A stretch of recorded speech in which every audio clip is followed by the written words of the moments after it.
성경 통독 가이드 47주차. 오늘 우리가 읽을 말씀은 로마서 9장부터 고린도전서 12장까지 한 주간 읽도록 하겠습니다.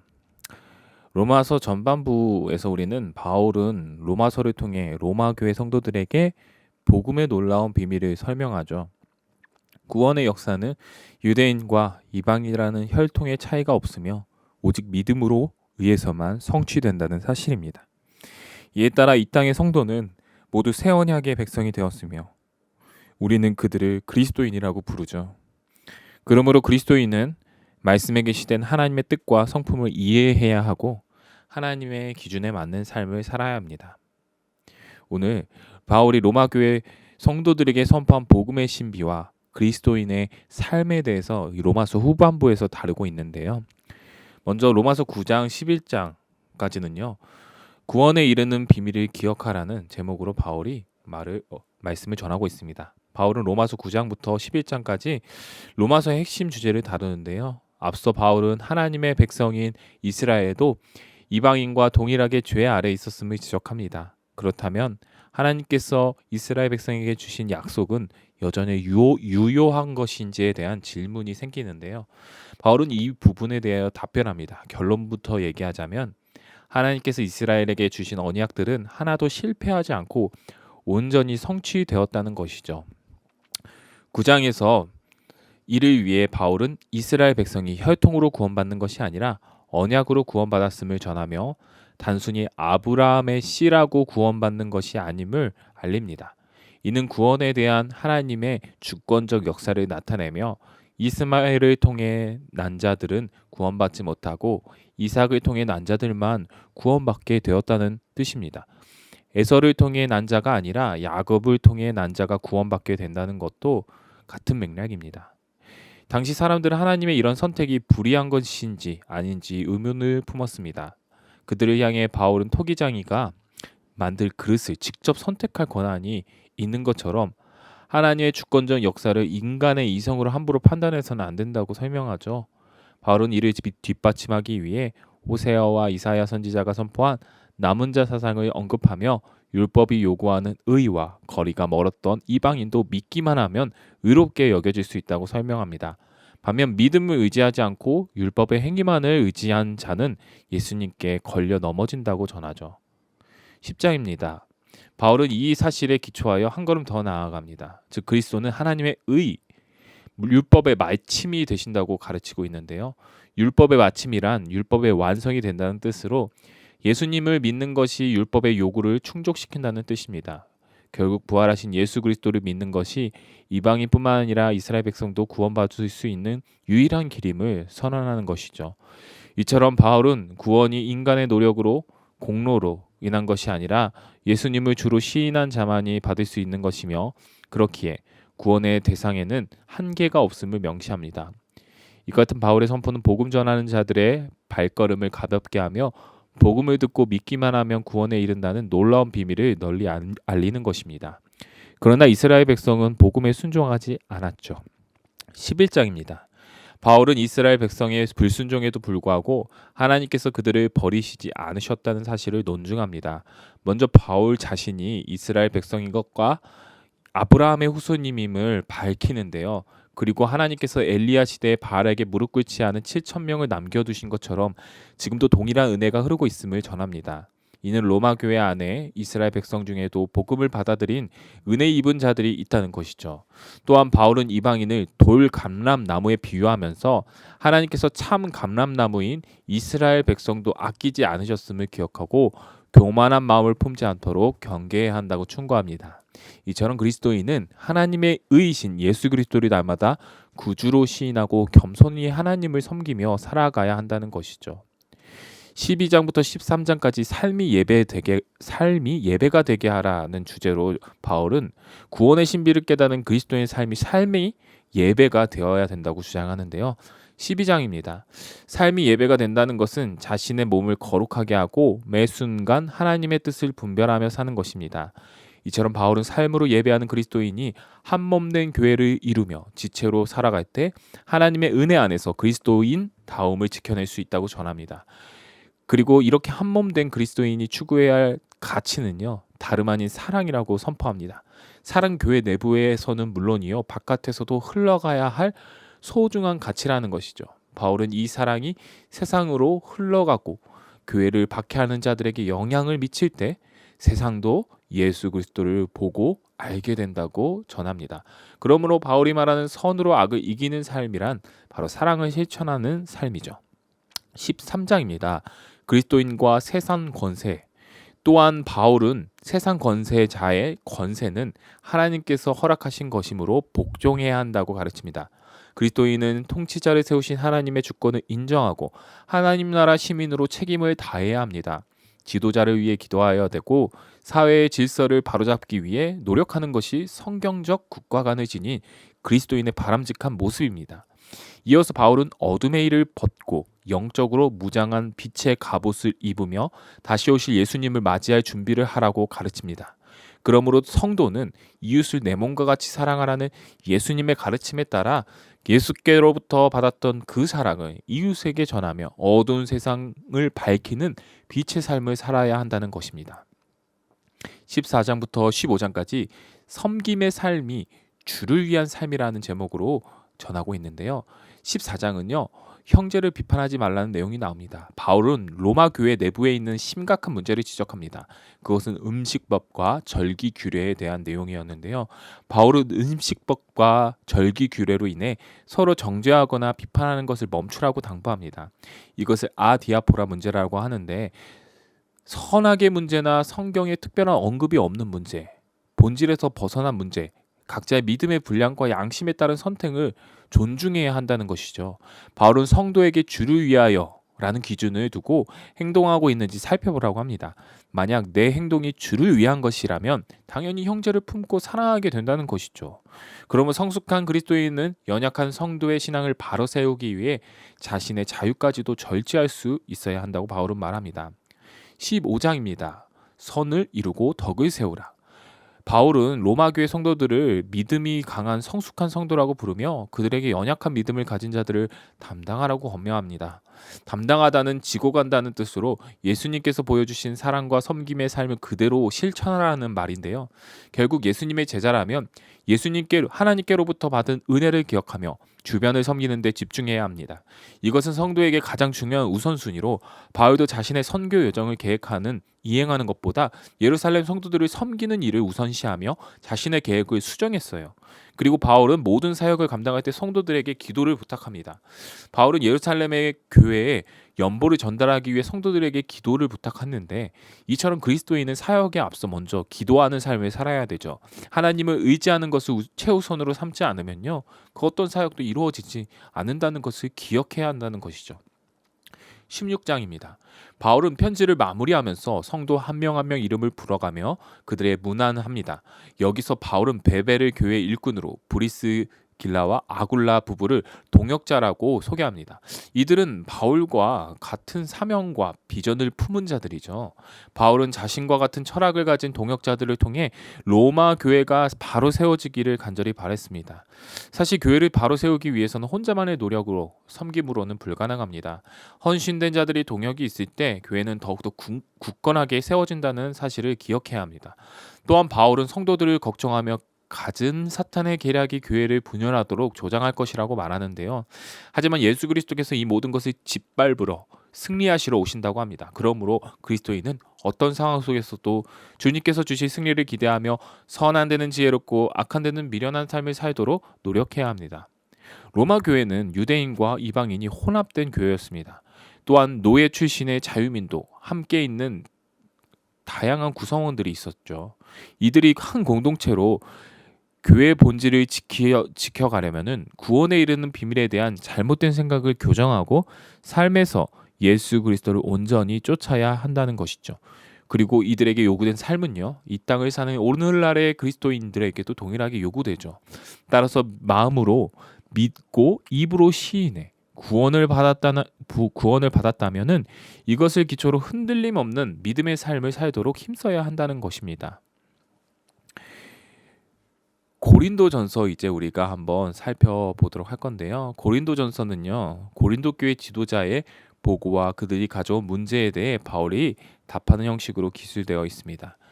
바울은 근로의 집 사람들이 전한 소식과 고린도 교회가 파송한 공식 파견단의 보고를 통해 고린도 교회 안에 당파, 지적, 자만, 부도덕, 소송, 결혼과 음란, 우상 제물, 성례, 영적 은사, 몸의 부활을 부정하는 등 다양한 문제들이 일어나고 있음을 알게 되었는데요.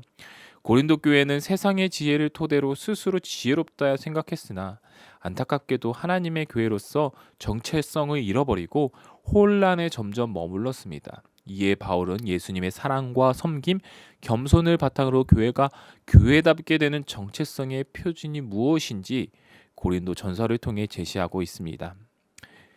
고린도전서 1장부터 살펴보시면요.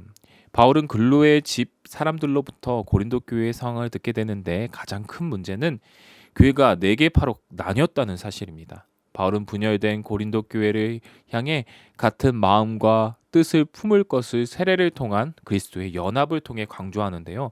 바울은 이를 통해 교회가 그리스도와 연합한 자들의 모임이라는 정체성을 잃지를 않기를 바랬습니다. 이와 동시에 바울은 십자가의 도가 복음의 핵심임을 가르칩니다. 세상의 지혜로 이해하려는 자들에게 복음은 미련한 것이지만 부름받은 성도들에게는 하나님의 능력이자 하나님의 지혜임을 강조하고 있는 것이죠. 더불어 고린도 교회 성도들에게 세상의 약한 것들을 택하셔서 강하게 하시는 하나님의 능력만을 온전히 자랑하라고 선언합니다. 2장은요. 세상의 지혜가 아니라 오직 성령께서 도우셔야 하나님의 능력을 온전히 깨닫고 깊은 것까지 통달하게 된다고 바울은 가르쳐요. 그러므로 성도라면 하나님의 지혜인 복음을 깨달을 수 있도록 성령의 도우심을 간구하면서 이를 세상에 온전히 자랑할 때 하나님의 도우심을 체험할 수 있음을 반드시 기억해야 된다는 것이죠. 3장입니다. 바울은 분파론 아닌 고린도 교회 성도들을 미성숙한 어린아이로 비유하는데요. 성도들은 각각 자신이 따랐던 지도자만이 옳다고 주장했으나 사실 그 지도자들은 하나님의 큰 계획 안에서 상호 보완적으로 섬겼던 자들입니다. 나는 심었고 아볼로는 물 주었으되 오직 하나님께서 자라나게 하셨나니, 이 구절에서 알 수 있듯이 어느 한 사람의 노력으로 성도가 성정해 가는 것이 아니라는 것입니다. 따라서 바울은 그들 스스로 동역자임을 깨닫고 성령께서 거하시는 하나님의 성전이 되기 위하여 서로 함께 애써야 한다고 전합니다. 4장은요. 바울은 그리스도의 일꾼이요 하나님의 비밀을 맡은 자로서 주어진 사명을 감당하기 위해 충성을 다하라고 말하고 있는 장이에요. 그리고 자신을 세상의 더러운 것과 만물의 찌꺼기라고 표현하고 있는데요. 이는 고난 앞에서도 낮아져야 함을, 겸손해야 함을 강조하고 있는 것입니다. 바울은 이러한 자신의 모습을 본받으라고 당당하게 말합니다. 이는 그가 예수님을 본받아 살려고 노력하고 힘썼기 때문이죠. 이처럼 하나님의 동역자들은 교만을 버리고 철저하게 주님의 뜻을 쫓아 충성스럽게 살아가야 된다는 것입니다. 5장입니다. 바울은 동역자로 살아가기 위해 경계해야 할 것들을 가르치는데요. 먼저 고린도 교회 안에 있는 음행을 책망합니다. 교회는 주님의 핏값으로 산 공동체이기 때문에 순결함과 바른 신앙 윤리를 가져야 합니다. 그렇기 때문에 아무리 작은 죄라도 누룩과 같이 커져버릴 수 있고 확장성이 있음을 기억하며 단호하게 그것을 제거해야 된다고 선포하죠. 6장입니다. 또한 바울은 세상 법정에서 성도들끼리 송사하지 않아야 말아야 함을 주장합니다. 당시 고린도 교회 성도 가운데 내부에서 해결되지 않는 문제를 세상 법정에 가서 해결하려고 했던 모습들이 있었어요. 이에 바울은 믿지 않는 재판관들은 하나님의 지혜를 쫓아 판결하지 않기 때문에 세상에 나아가 판단을 구하는 것은 어리석인 행위라고 규정합니다. 바울이 이 같은 주장을 할 수 있었던 것은 성도의 몸을 성령님의 전으로 받아들였기 때문입니다. 그러므로 성도는 자신의 몸이 하나님께서 임재하시는 성전임을 기억하며 자신의 몸으로 하나님께 영광을 돌릴 수 있도록 항상 거룩함을 유지해야 합니다. 몸에 남아있는 인본주의적 세계관을 제거하고 신본주의적 세계관을 구비할 때 하나님께만 영광 돌리는 동역자로 살아갈 수 있다는 것이죠. 7장은 고린도 교회가 질문한 문제들에 대한 답이 나옵니다. 바울의 답이 나오는데요. 먼저 성도들은 하나님을 섬기기 위해 결혼을 하지 말아야 하는지에 대한 이 고린도 교회 질문에 대해 답하는데요. 바울은 자신처럼 독신으로 살면 하나님께 온전히 집중할 수 있어서 좋지만 음행의 문제에 부딪힐 수 있기 때문에 결혼하는 것도 좋다고 가르칩니다. 이처럼 결혼은 개인의 자유이며 각자의 부르심대로 하나님 앞에서 성령의 전을 지키면서 무엇이 덕을 세우는 길인지에 대해 따라 판단해야 된다는 것이죠. 8장입니다. 이는 우상에게 바쳐진 제물에 대하여 말하고 있는데요. 제물 자체를 먹는 것은 우리 우상 숭배가 아니지만 연약한 자들이 실족하게 된다면 아무리 바른 지식이라 하더라도 이는 덕을 세우는 행위가 아니라는 것입니다. 결국 바울이 말하는 신앙생활의 기본은 하나님께 온전히 집중할 수 있는가, 거룩한 몸을 유지할 수 있는가, 사랑으로 덕을 세우는가, 이것이 기준이라는 것이죠. 이와 같은 기준을 바로 세운다면 신앙의 난제들을 바울처럼 쉽게 해결할 수 있다는 것이죠. 9장입니다. 바울은 먼저 자신에게 경제적, 업무적 지원을 받을 수 있는 사도권이 있음을 주장합니다. 하지만 바울은 율법에도 인정된 자신의 사도적 권리를 포기함으로써 복음 전파에 장애가 되지 않도록 힘썼습니다. 그뿐만 아니라 바울은 유대인, 이방인, 약한 자들에게 각각 어떤 모습으로 다가야 할지도 기술하며 더 많은 사람들이 복음을 받아들일 수 있도록 섬세하게 배려합니다. 바울은 예수님을 만난 사람답게 오직 복음에만 집중하며 영혼을 구원할 수만 있다면 스스로 종이 되기를 주저하지 않았습니다. 또한 바울은 복음에 참여하는 자라면 썩지 않을 면류관을 얻기 위해 모든 면에서 절제하며 목표에 집중해야 한다고 가르칩니다. 이처럼 바울은 세상에서 구별된 그리스도인은 모든 가치 선택에 있어서 복음 전파를 가장 우선시해 두고 자신의 몸을 쳐서라도 이를 행해야 함을 몸소 보여주고 있습니다. 10장입니다. 바울은 그리스도인이 세상에서 구별되려면 무엇을 용납하고 배격할 것인가 정확한 기준이 있어야 된다고 주장합니다. 당시 고린도 지역에는 우상 숭배를 하는 사람이 많았기 때문에 시장에서 매매되는 고기들 대부분 우상 숭배 의식으로 거쳐진 고기였습니다. 이로 인해 고린도 교회 안에서는 이 고기를 먹는 것에 대한 옳고 그름에 대한 논쟁이 발생했는데요. 바울은 성도들에게 교만하지 말라고 항상 넘어질 수 있음을 조심하라고 경고합니다. 사실 바울은 우상에게 아무 능력이 없음을 누구보다도 잘 알고 있었는데요. 하지만 그리스도인이라면 죄가 스며들지 못하도록 철저히 자신을 구별해야 되기 때문에 신전 앞에서 벌어지는 우상 숭배 의식에 참여하지 말라고 당부합니다. 의식에 참여하지 않으면 불이익을 받을 수도 있지만 하나님께서 피할 길을 허락하실 것을 믿고 구별된 행동을 해야 한다고 가르칩니다. 반면 시장에서 파는 고기를 사 먹거나 불신자의 집에 초대받았을 경우에는 음식이 우상에게 바쳐진 제물이었는지를 묻지도 따지지도 말고 먹으라고 가르칩니다. 음식이 제물로 사용됐는지 따지는 순간 복음을 전할 기회를 잃어버리기 때문이죠. 이처럼 그리스도인은 불신자들과 사회적 관계를 유지하면서도 항상 자신이 구별된 자라는 사실을 그리스도인들은 기억해야 된다는 것이죠. 매사에 하나님의 영광을 위한 일인지 그 기준을 판단으로 한다면 그리스도인이 마땅히 행해야 할 행위가 무엇인지 분별할 수 있게 된다는 것입니다. 11절에는요. 바울의 11장에는요. 바울은 여자의 예배드리는 복장에 대해서도 설명합니다. 당시 문화에서는요. 여자가 머리에 수건을 쓰지 않으면 부도덕한 여인으로 여겼기 때문에 여자가 머리에 수건을 쓰는 것은 교회의 질서와 덕을 세우기 위해 마땅히 지켜야 할 전통이라고 말하고 있었습니다. 근데 바울은 남녀가 동등하다는 정신을 가르치면서 교회 안의 질서와 덕을 세우는 것이 우선시임을 계속해서 강조합니다. 결국 그리스도인이 무엇을 용납하고 무엇을 배격해야 하는지를 판단할 때는요. 교회의 질서와 덕을 세우고 하나님께 영광이 되는 것이 무엇인가 그 기준을 여부로 판단한다는 것이죠. 바울은 성만찬에 대해서도 말하는데요. 무질서한 모습이 고린도 교회 가운데 있었어요. 당시 몇몇 부자들은 성만찬 모임 가운데 가난한 자들을 배려하지 않고 자신들의 배를 채우기만 급급했는데 바울은 이 같은 행위가 세속적이고 자기중심적인 행위며 교회를 업신여기고 가난한 자들을 부끄럽게 하는 행위라고 합니다. 바울은 주님께서 오실 때까지 성만찬을 행할 때마다 예수님의 죽음을 온전히 기념하라고 가르치는데요.